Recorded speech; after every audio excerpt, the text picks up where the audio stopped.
Alam nyo ba bakit mas sakitin ang mga bata ngayon kumpara doon sa mga older generation?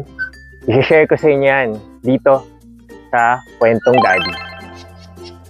Isa sa main factor kung bakit kasi nga hindi sila nakakalabas ng bahay or yung tinatawag na indoor generation sila. And may 3 reasons kung bakit ganun yung effect.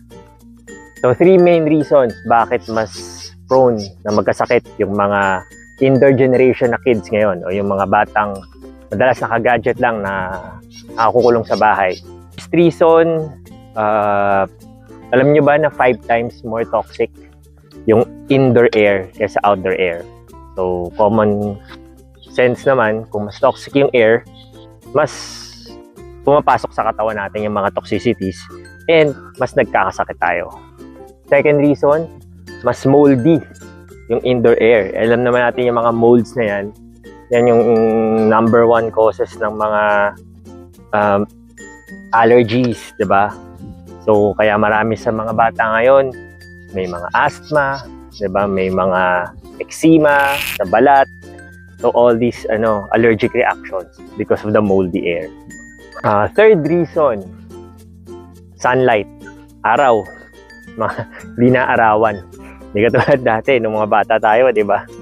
Mga anak araw tayo, di ba? Basketball sa tanghaling tapat.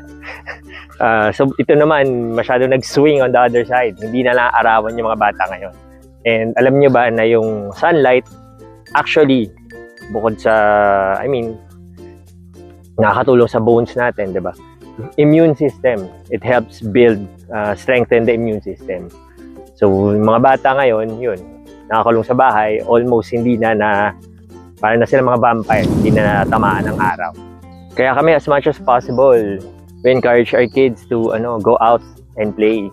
Bawa kahit labas ng condo, may mga common area doon na outdoor, pinaglalaro namin yung mga kids. Bukod sa may nakaka-interact din sila mga other na mga iba pang mga bata, yun nga, naaarawan sila. So, it helps build their immune system.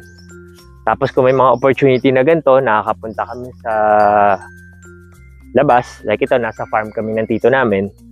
So, nadala namin sila dito. So, na-enjoy nila, nakakapag-play sila ng mga farm animals, mga manok, kabayo, mga pabo na nangahabol. Sino dito yung na-experience yung hinabol ng pabo? Diba? Ako may trauma pa ako sa mga pabo.